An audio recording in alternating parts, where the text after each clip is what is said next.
समस्तिका आगाज को रोक रही थी, लेकिन आगाज तो रुकने का नाम ले ही नहीं रहा था। वो उसके सीने पर झुका हुआ वो काम कर रहा था जो फिलहाल आसी किया करती थी।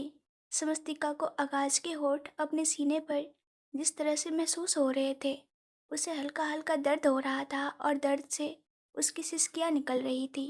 कहाँ आसी के छोटे छोटे से दांत और कहाँ आगाज के एकदम हार्ड लिप्स जो समस्तिका को प्लेजर की जगह पर पेन फील करा रहे थे।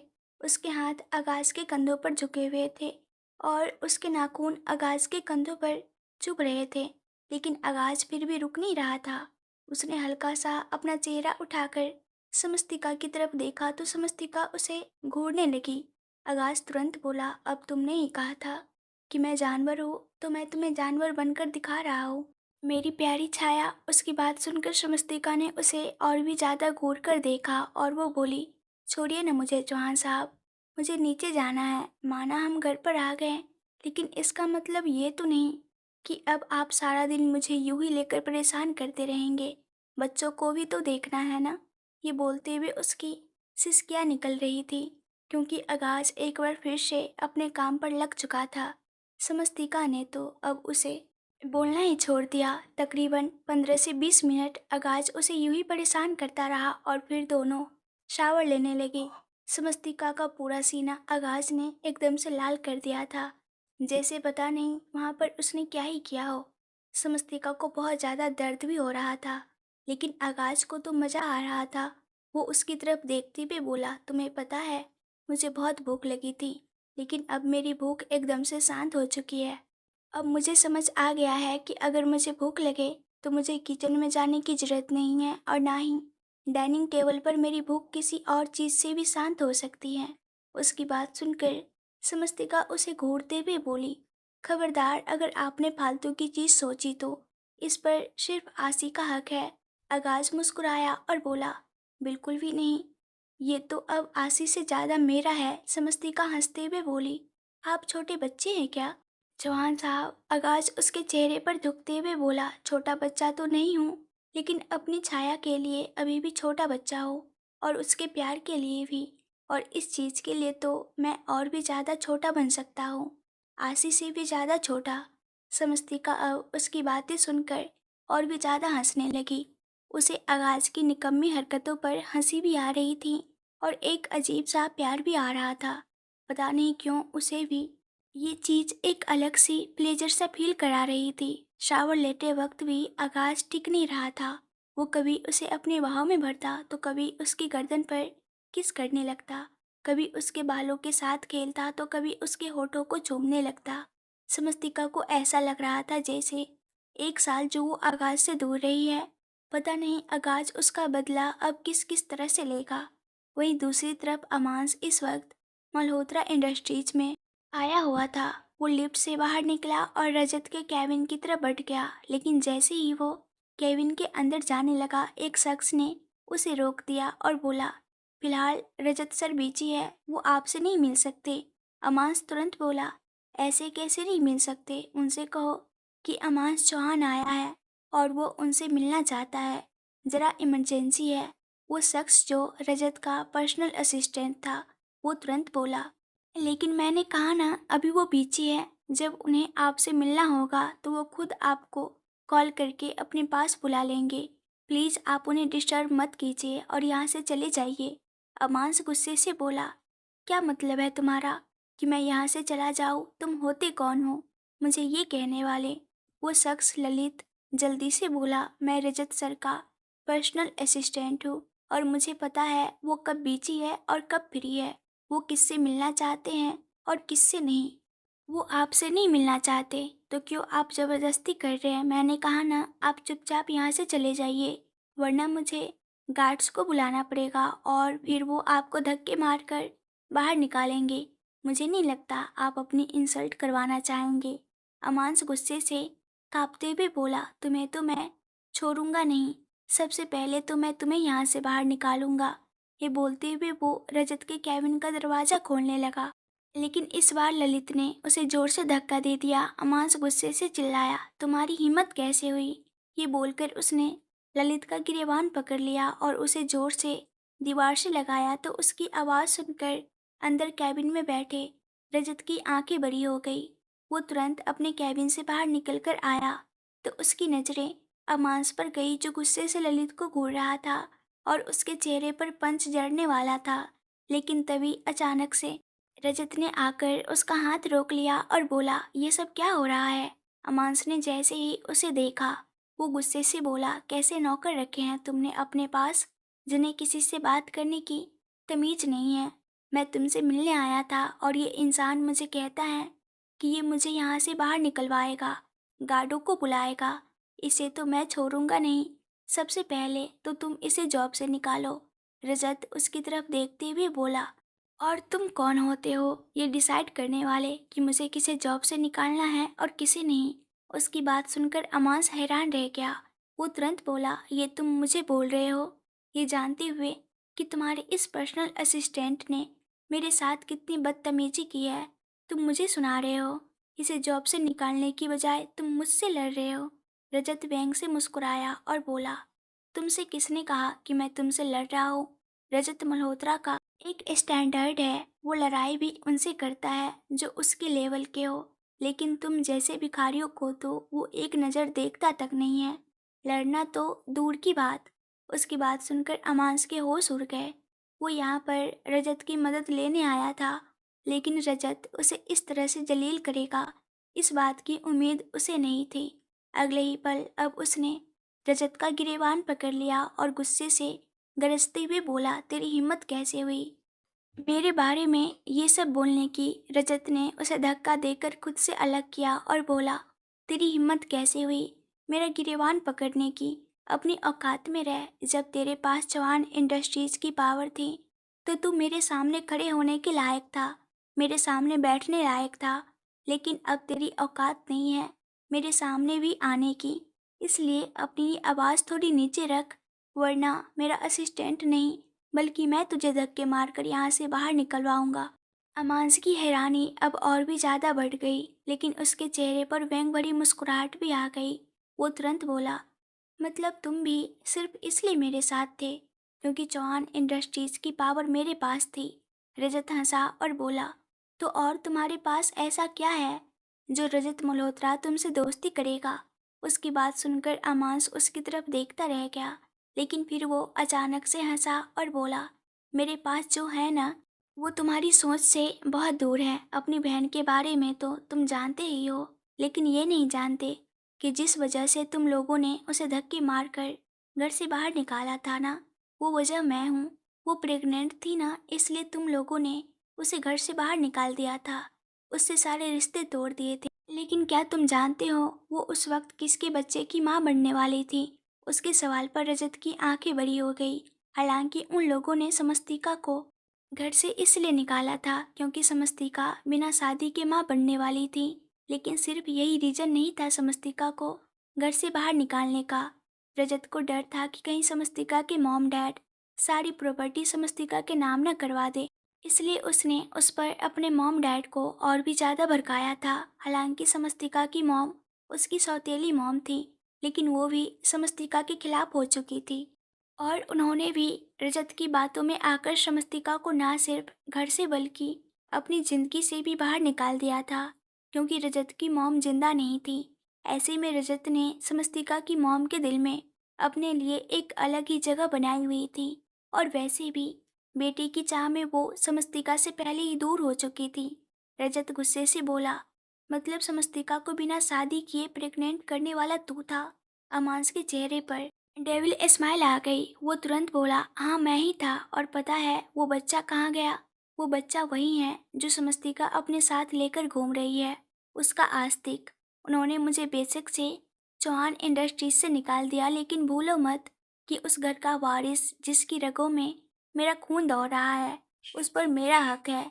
और जब उस पर मेरा हक है तो चौहान प्रॉपर्टी पर भी मेरा ही हक होगा। मैं भी देखता हूँ कि अब मुझे मेरा हक लेने से कौन रोकता है। उस आस्तिक की गर्दन को इस तरह से पकड़ लूंगा कि उसकी गर्दन मेरे हाथ में होगी, लेकिन फड़फड़ाएगा वो पूरा चौहान खानदान। उसकी बात सुनकर रजत भी हैरानी से उसकी तरफ देख रहा था। वो अगले ही पल व्यंग से मुस्कुराया और बोला, मुझे नहीं लगता कि तुम कुछ कर सकते हो। सामने आगाज चौहान खड़ा है तुम्हारे। जब तुम आज तक उसे नहीं हरा पाए तो आज तो क्या ही हराओगे। अमांस गुस्से से कांपते हुए बोला। अब ये तो मैं तुम्हें उसे हरा कर ही बताऊंगा। आज तुम मुझे अपने ऑफिस से निकालने की धमकियां दे रहे हो ना। और देख लेना, एक दिन ऐसा आएगा जब खुद चलकर तुम मेरे सामने आओगे और मैं तुम्हारे साथ बिजनेस डील को रिजेक्ट करूंगा। ये बोलकर वो हंसा और फिर वहां से चला गया। उसके कॉन्फिडेंस को देखकर रजत को भी हंसी आ गई थी, लेकिन अब कुछ सोचते हुए उसके चेहरे पर सातिर मुस्कुराहट थी। वो मिस्टीरियस एक्सप्रेशन के साथ बोला, समस्तिका, आगाज और आस्तिक, मजा तो आएगा इस खेल में। ये बोलकर वो सार्केस्टिक वे में हंसने लगा। वहाँ दूसरी तरफ आगाज समस्तिका को टॉवेल में लपेटकर वॉशरूम से बाहर ले आया था। समस्तिका मुस्कुराते हुए उसकी तरफ देख रही थी। आगाज उसकी तरफ देखते हुए बोला, अब जल्दी से मेरे और अपने लिए कपड़े निकालो। समस्तिका तुरंत बोली, मैं क्यों निकालूं? आप जाकर निकालिए, मैं तो आज आपके निकाले हुए कपड़े पहनूंगी। आगाज उसे घूर कर देखने लगा। वो जल्दी से बोला, मुझे समझ में नहीं आता कौन से कपड़े निकालने हैं और कौन से नहीं। तुम ही निकालो कपड़े, जो तुम निकालोगी वो मैं पहन लूंगा। समस्तिका तुरंत बोली, मैं भी नहीं निकालूंगी, मैं भी वही कपड़े पहनूंगी जो आप मुझे निकाल कर देंगे। ये बोलते हुए जाकर बेड पर बैठ गई। आकाश तुरंत बोला, ये क्या बात हुई? हमेशा तुम हमारे कपड़े निकालती थी ना, तो अब भी निकाल दो। समस्तिका मुंह बनाते हुए बोली, जरूरी तो नहीं हमेशा वही हो जो हमेशा से होता आया हो। आज मैं आपके निकाले हुए कपड़े ही पहनूंगी, वरना कुछ भी नहीं पहनूंगी। उसकी धमकी सुनकर आगाज हैरान रह गया। वो अपनी कमर पर टॉवेल लपेटे यूं ही खड़ा खड़ा समस्तिका की तरफ देख रहा था कि तभी अचानक से रूम का दरवाजा नॉक हुआ और बाहर से आस्तिक की आवाज आई, माँ, दरवाज़ा खोलो ना, मुझे आपसे एक ज़रूरी बात करनी है। आस्तिक की आवाज़ सुनकर समस्तिका और आगाज दोनों ने दरवाजे की तरफ देखा। समस्तिका तुरंत उठकर क्लोजेट की तरफ बढ़ने लगी। आगाज ने जल्दी से उसका हाथ पकड़ा और बोला, अब क्या हुआ? अब कहाँ जा रही हो तुम? तुम्हें तो मेरे निकाले हुए कपड़े पहनने थे ना, और तुमने कहा था कि अगर तुम्हारे लिए कपड़े नहीं निकालूंगा तो तुम बिना कपड़ों के ही रहोगी। तो अब कहाँ चलती तुम? समस्तिका जल्दी से बोली, क्या कर रहे हैं आप चौहान साहब? मेरा हाथ छोड़िए, मुझे कपड़े पहनने हैं। आस्तिक दरवाजे पर खड़ा है। आगाज शरारती मुस्कुराहट के साथ बोला, मैं तो नहीं छोड़ूंगा तुम्हारा हाथ, और अब मैं तो दरवाजे खोलने जा रहा हूँ। मैंने तो टॉवेल लपेट रखा है, मुझे तो आस्तिक के सामने जाने में कोई प्रॉब्लम नहीं। ये बोलकर वो दरवाजे की तरफ बढ़ने लगा। समस्तिका को भी अपने साथ लेकर जाने लगा। समस्तिका हैरानी से आगाज की तरफ देख रही थी। समस्तिका के चेहरे के एक्सप्रेशन देखकर आगाज मुस्कुराते हुए उसे दरवाजे की तरफ ले गया और दरवाज़ा खोलने लगा। समस्तिका गुस्से से उसे घूर रही थी।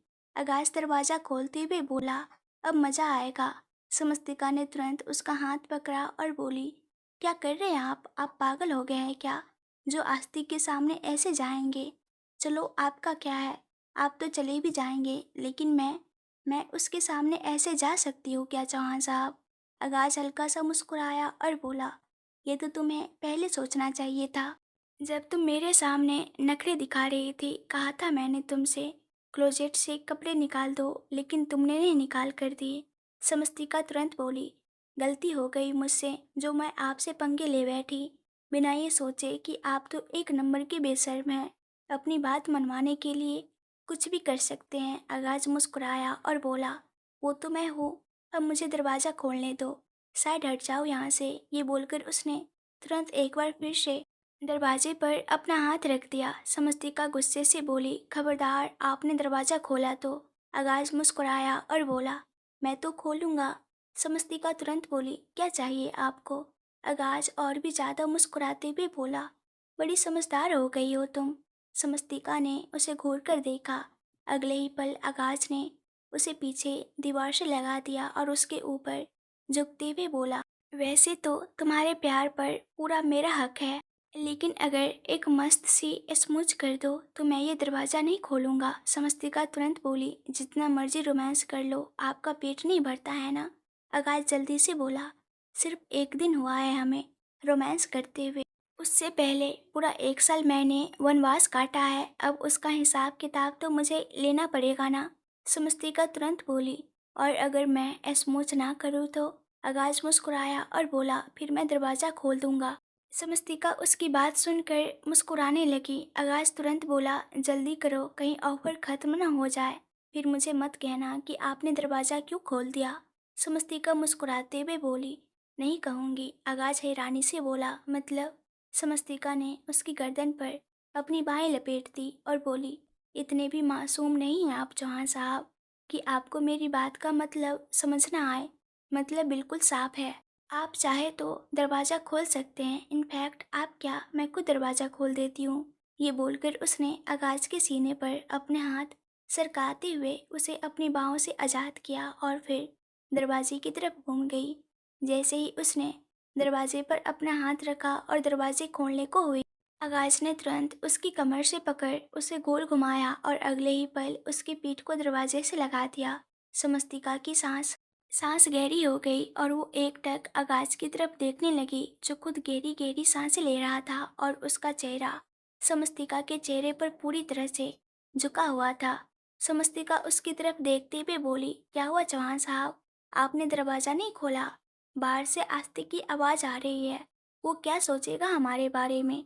जाइए, जाकर दरवाज़ा खोलिए। आगाज ने उसकी कमर पर अपना हाथ रखा और एक बार फिर से उसे अपनी तरफ खींच लिया। समस्तिका के हाथ आगाज के सीने पर आ गए। आगाज उसकी तरफ देखते हुए बोला, मेरा सब आजमा रही हो? समस्तिका हल्का सा मुस्कुराई और बोली, मेरे में कहाँ इतनी हिम्मत जो मैं आपसे चैलेंज करूं। मैं आपका सब्र क्यों आजमाऊंगी। आगाज उसके चेहरे पर अपनी गर्म सांस छोड़ते हुए बोला, तुम मेरा सब्र ही आजमा रही हो परी। तुम जिस तरह से मेरे सामने हो, उस तरह से तुम्हें देखने का हक सिर्फ मेरा है। बेशक से आस्तिक बेटा है हमारा, लेकिन उसे भी तुम्हें इस तरह से देखने का हक नहीं। ये खूबसूरती, ये अदाएं, ये जलवा। ये बोलते हुए उसका हाथ अब समस्तिका की कमर से ऊपर की तरफ आने लगा था। समस्तिका की सांसों की गहराई अब और भी ज्यादा बढ़ने लगी थी और वो सिहरने लगी थी। उसके रोंगटे खड़े हो रहे थे। आगाज अपनी बात पूरी करते हुए बोला, इन सब पर सिर्फ मेरा हक है। ये बोलते हुए वो लगभग से उसकी गर्दन पर झुक चुका था और समस्तिका ने भी अपनी आंखें बंद कर ली थी। उसने अपने चेहरे को हल्का सा ऊपर की तरफ उठा लिया था, जिससे उसे अपनी पूरी गर्दन पर ही आगाज की गर्म सांस महसूस हो रही थी। आगाज ने उसकी गर्दन पर अपने होठ रख और उसकी स्किन को अपने दांतों में जोरों से दबा लिया, जिससे उसकी बॉडी पर लब बैट के निशान छपने लगा था। आकाश ने पहले ही उसका पूरा सीना लव बर्ड्स के निशान से भर रखा था और अब वो एक बार फिर से उस काम में लग चुका था। एक बार फिर से बाहर से दरवाज़ा नॉक हुआ तो समस्तिका ने आगाज के सीने पर अपने हाथ रखते हुए उसे खुद से अलग किया और बोली, चेंजिंग रूम में जा रही हूँ मैं, दरवाज़ा खोल दीजिएगा। ये बोलकर उसने तुरंत क्लोजेट की तरफ बढ़कर पहले अपने कपड़े निकाले और फिर आगाज के कपड़े उसने वहीं साइड टेबल पर रखे और अपने कपड़े लेकर चेंजिंग रूम में चली गई। आगाज मुस्कुराते हुए उसकी तरफ देख रहा था। समस्तिका के चेंजिंग रूम में जाने के बाद अब उसने दरवाज़ा खोला। दरवाज़ा खोलते ही सामने आस्तिक खड़ा था। आस्तिक गुस्से से उसकी तरफ देखते हुए बोला, आपने दरवाज़ा खोलने में इतना टाइम क्यों लगा दिया डैड? आगाज हल्का सा मुस्कुराया और बोला, क्योंकि तुम्हारी माँ मुझे छोड़ नहीं रही थी। आस्तिक हैरानी से बोला, क्या मतलब है आपका डैड? क्या माँ ने आपको परेशान किया? उन दोनों की बातें सुनते हुए चेंजिंग रूम में कपड़े पहन रही समस्तिका की आंखें बड़ी हो चुकी थी और उसके कान खड़े हो चुके थे।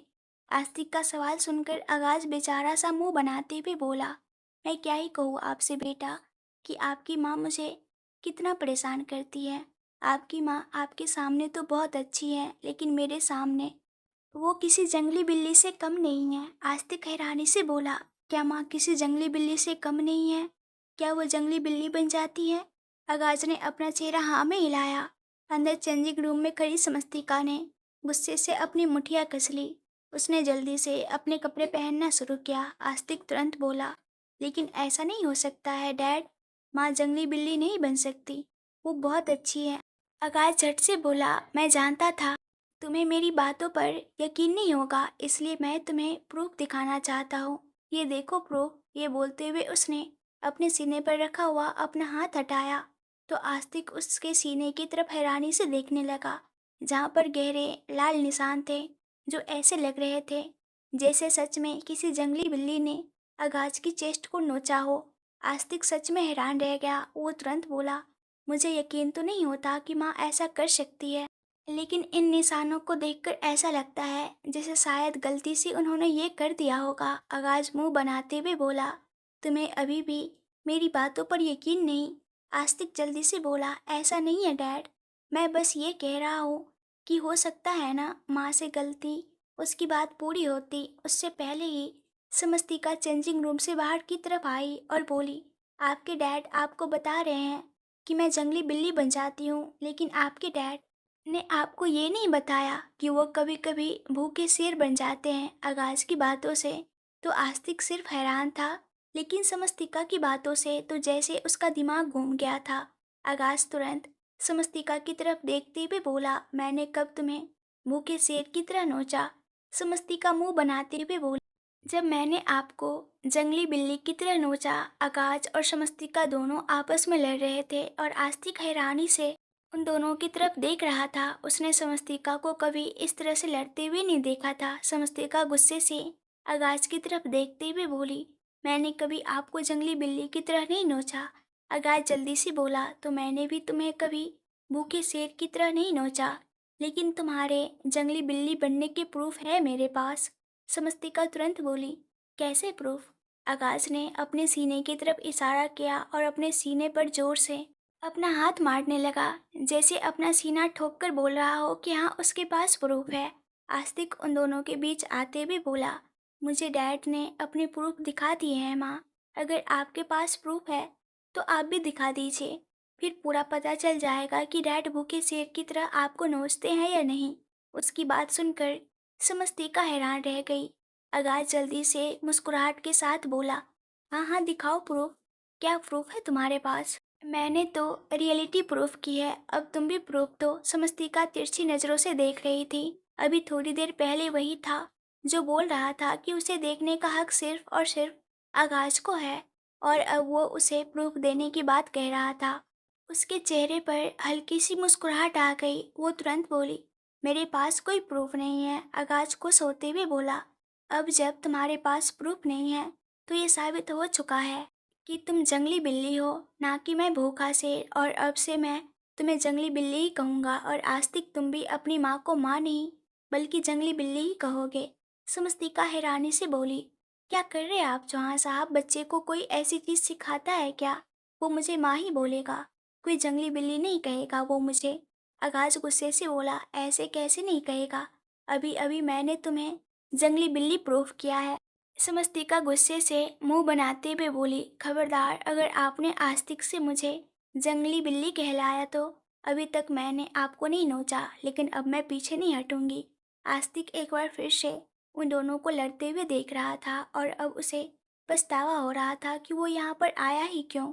यहाँ पर वो अपने स्कूल के बारे में बात करने आया था कि क्या कल से वो दोबारा स्कूल स्टार्ट करने वाला है, लेकिन यहाँ पर तो समस्तिका और आगाज की लड़ाई देखकर अब वो उल्टे पैर दोबारा वहां से दौड़ गया। समस्तिका और आगाज अभी भी लड़ रहे थे और अब आगाज समस्तिका के ऊपर झुकने लगा था और समस्तिका उसके सीने पर मारने लगी थी। तभी उन दोनों ने रियलाइज किया कि अब आस्तिक वहां से जा चुका है। अपनी हरकतों को महसूस कर अब उन दोनों की हंसी छूट गई। उसे हंसते हुए देखकर आगाज भी मुस्कुरा रहा था। वो समस्तिका के करीब आया और बोला, वैसे आस्तिक को तुमने निशान क्यों नहीं दिखाए? तुम तो कह रही थी कि तुम आस्तिक के सामने टॉवेल में भी चली जाओगी, तो फिर उसे निशान दिखाने में क्या प्रॉब्लम थी? ये बोलते हुए वो समस्तिका के बिल्कुल करीब आ गया था। समस्तिका पीछे की तरफ हटते हुए बोली, क्योंकि अभी अभी मेरे नमूने ने मुझसे कहा है कि उसके अलावा मुझे देखने का हक किसी को भी नहीं है, तो मैं अपने नमूने की बात नहीं टाल सकती। आकाश गुस्से से बोला, तुमने मुझे नमूना कहा? समस्तिका उसे धक्का देती हुई बोली, क्योंकि नमूने हैं आप। ये बोलकर वो तुरंत वहां से बाहर की तरफ भाग गई और आकाश बस उसे पकड़ता ही रह गया। समस्तिका अब सीढ़ियाँ उतरते हुए नीचे की तरफ जा रही थी और पलटकर पीछे की तरफ देख रही थी। आगाज का कोई भरोसा नहीं था, वो टॉवेल में भी बाहर आ सकता था। वही आगाज अपनी जगह पर खड़ा मुस्कुरा रहा था। वही आगाज अपनी जगह पर खड़ा मुस्कुरा रहा था, लेकिन फिर शमस्तिका के ट्रीटमेंट के बारे में सोचकर उसकी मुस्कुराहट गायब होने लगी। आगाज सीढ़ियाँ उतरते हुए नीचे की तरफ आया तो उसकी नज़र सामने डाइनिंग टेबल के पास खड़ी समस्तिका पर गई, जो आस्तिक को अपने हाथों से खाना खिला रही थी। सामने ही मुस्कान खड़ी थी, जिसने अपनी गोद में आसी को उठाया हुआ था और वो आसी को झुला रही थी। आगाज मुस्कुराते हुए मुस्कान के पास आया और उसने आसी को अपनी गोद में लिया। वो आसी को लेकर सामने सोफे पर जाकर बैठ गया और फिर उसे अपनी गोद में लेकर उसके साथ खेलने लगा। समस्तिका ने उन दोनों को देखा और मुस्कुराई। आगाज और आसी को यूं देखकर उसका दिल खुश हो रहा था। आस्तिक समस्तिका की तरफ देखते हुए बोला, बताओ ना माँ, क्या कल मैं स्कूल जाऊँगा? वो भी मुंबई वाले स्कूल। आपको पता है, जब आपने मेरा एडमिशन करवाया था कश्मीर वाले स्कूल में, तो मुझे बिल्कुल भी अच्छा नहीं लगता था। मुझे वो स्कूल बिल्कुल भी पसंद नहीं था। मुझे मुंबई वाले स्कूल ही जाना था, लेकिन आपने कहा था कि अब हम वापस यहाँ नहीं आ सकते, इसलिए मुझे वहीं दिल लगाना होगा। पर अब मैं बहुत खुश हूँ। अब मैं वापस अपने फेवरेट स्कूल जाऊँगा। उसकी बातें सुनकर समस्तिका हल्का हल्का मुस्कुरा रही थी। वहीं आगाज भी समस्तिका की तरफ देख रहा था। उसके चेहरे पर साफ पता चल रहा था कि उसने कितना स्ट्रगल किया था इस एक साल में भी। आस्तिक को संभालना, अपनी प्रेगनेंसी में खुद को संभालना, अपने और आस्तिक के लिए पैसे कमाना, खुद को लोगों की नज़रों से बचाना, वो नज़रें जो हमेशा से ही समस्तिका की दुश्मन रहा करती थी, उसके लिए कितना ज़्यादा मुश्किल होगा। आगाज आसी को अपनी गोद में उठा डाइनिंग टेबल की तरफ आया और बोला, अब आप हमेशा अपने फेवरेट स्कूल और फेवरेट कॉलेज ही जाएंगे आस्तिक बेटा। आस्तिक हल्का सा मुस्कुराया और बोला, thank you so much dad, मेरा एडमिशन करवाने के लिए। आस्तिक आगे कुछ बोलता, उससे पहले ही आगाज बोला, अगर मैं आपसे एक बात कहूँ तो क्या आप मेरी बात मानेंगे बेटा? आस्तिक जल्दी से बोला, हाँ बताइए ना डैड। आगाज मुस्कुराया और बोला, क्या मैं आपकी माँ को कुछ दिनों के लिए बाहर ले जा सकता हूँ? ज़्यादा नहीं, बस 10-15 दिन। उसकी बात सुनकर आस्तिक से ज़्यादा तो समस्तिका हैरान हो चुकी थी। उसे याद आया कि आगाज हनीमून की बात कर रहा था। वो तुरंत बोली, कैसी बातें कर रहे हैं आप चौहान साहब? मैंने आपसे कहा था ना कि हम कहीं नहीं जाएंगे। अभी वो बोल ही रही थी कि वैष्णवी जी वहाँ पर आई। वो जानती थी कि आगाज समस्तिका को कहाँ लेकर जाना चाहता है, इसलिए वो भी आगाज का साथ देते हुए बोली, कहाँ कुछ गलत कह रहा है आगाज? तुम दोनों को ज़रूर जाना चाहिए। बहुत संभाल लिया तुम दोनों ने बच्चों को।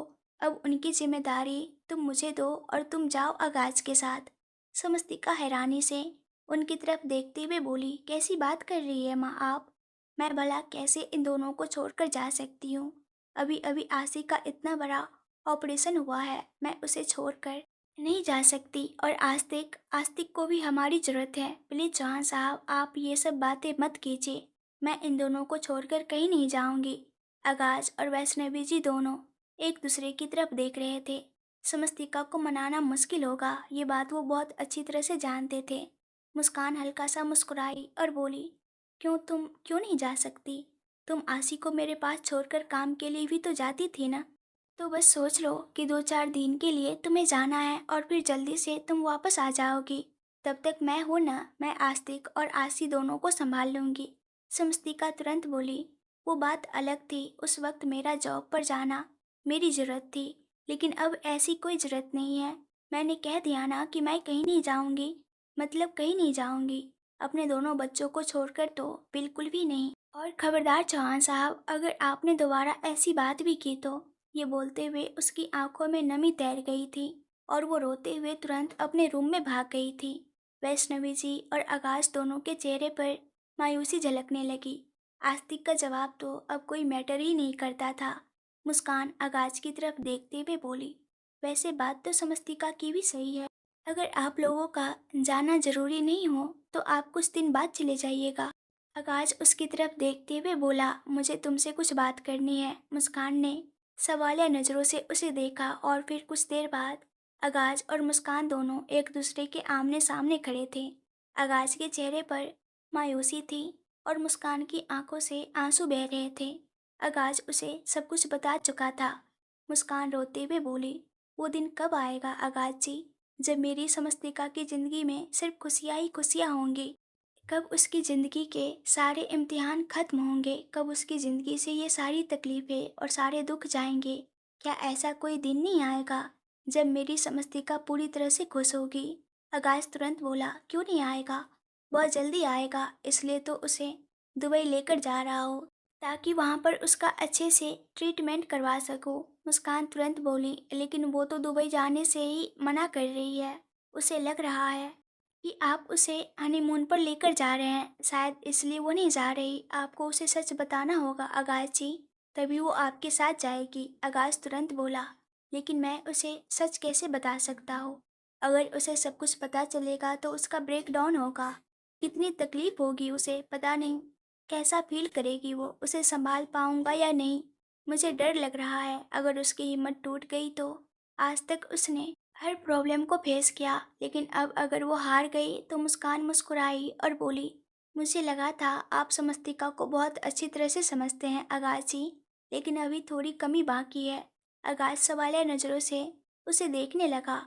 मुस्कान एक बार फिर से मुस्कुराई और बोली, आपको पता है, समस्तिका हमेशा से फाइटर रही है। पहले वो अपने प्यार के लिए लड़ी, और जब उसके प्यार ने उसे धोखा दिया तो वो दुनिया से लड़ी। जिस बच्चे को इस दुनिया में कोई नहीं चाहता था, वो उसे इस दुनिया में लाने के लिए लड़ी।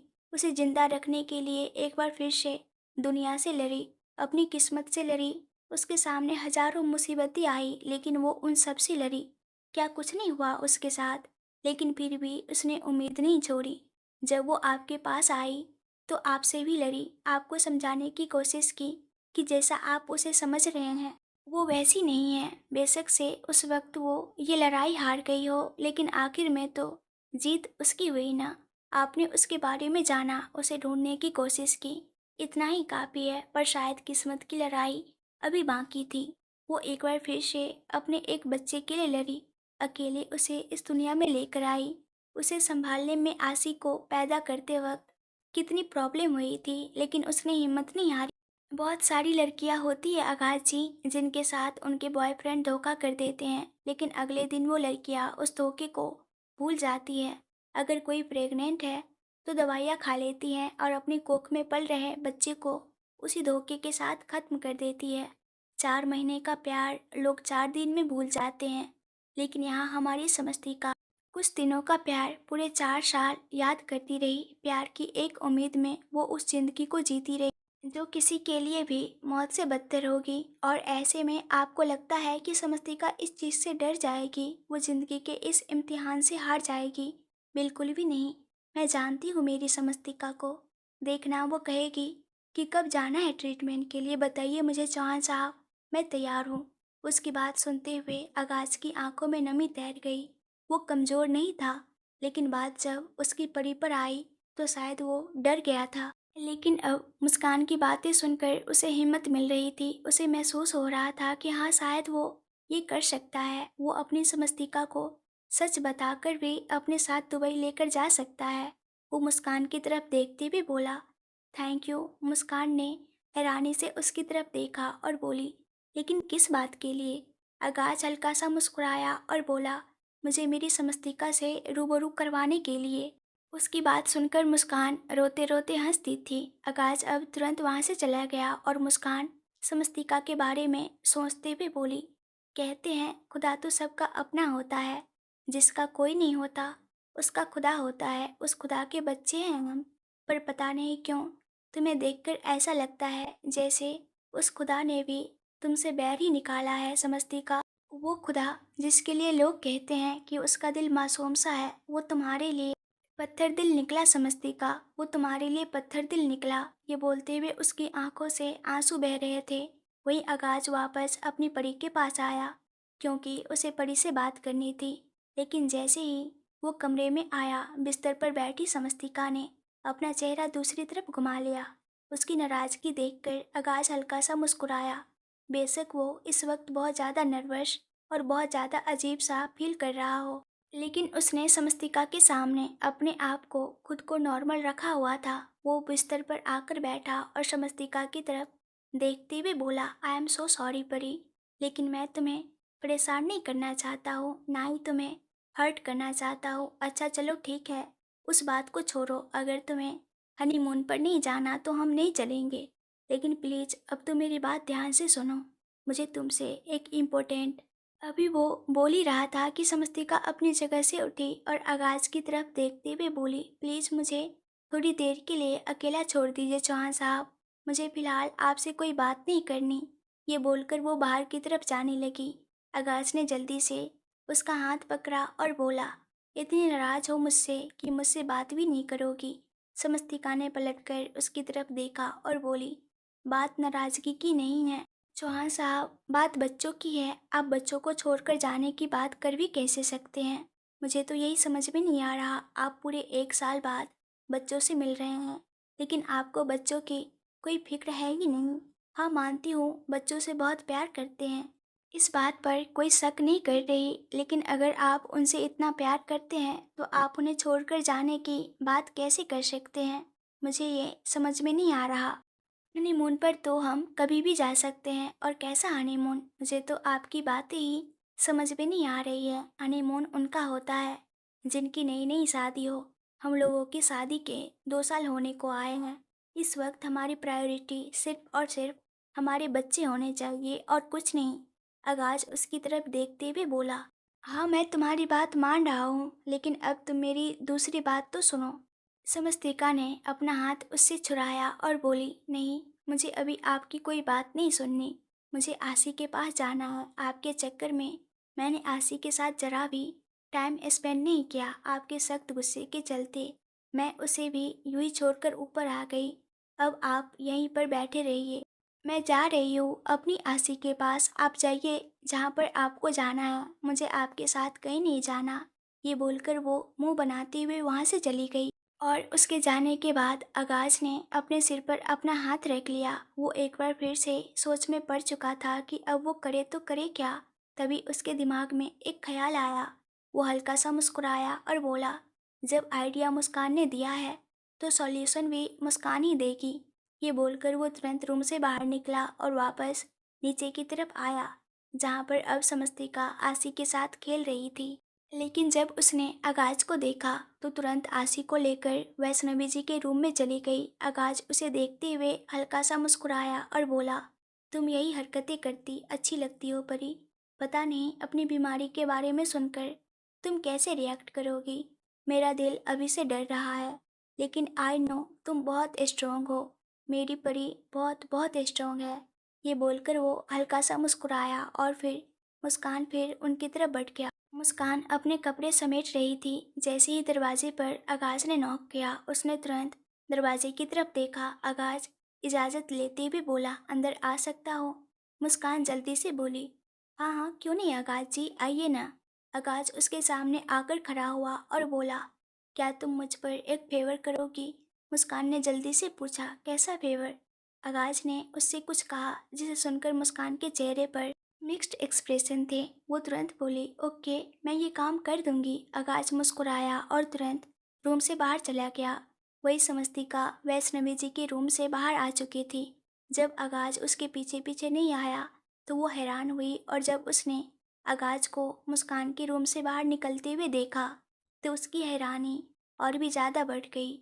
वो सोच में पड़ चुकी थी कि आखिर आगाज मुस्कान के रूम में क्या करने गया था, और ऊपर से उसके रूम में तो गया ही, अब बाहर की तरफ भी चला गया। उसे लगा था कि आगाज उसे मनाने के लिए उसके पास आएगा, लेकिन जब मुस्कान के रूम से आगाज निकल रहा था तो उसकी नज़र समस्तिका पर गई, और अगले ही पल आगाज ने खुद अपना चेहरा घुमा लिया था। समस्तिका के चेहरे पर अब गुस्सा झलक रहा था। वो तुरंत बोली, मैं भी कोई आपका इंतज़ार नहीं कर रही थी जो आप मुझे ऐसे इग्नोर करके जा रहे हैं। जाइए, आपको जहाँ जाना है। अब तो हनीमून छोड़ो, आपके साथ रूम में भी नहीं रहने आऊँगी। ये बोलकर वो वापस वैष्णवी जी के रूम की तरफ बढ़ गई। वैष्णवी जी ने जब उसे देखा तो वो तुरंत बोली, क्या हुआ?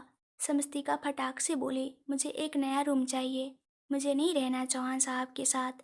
वैष्णवी जी की आंखें बड़ी हो गई।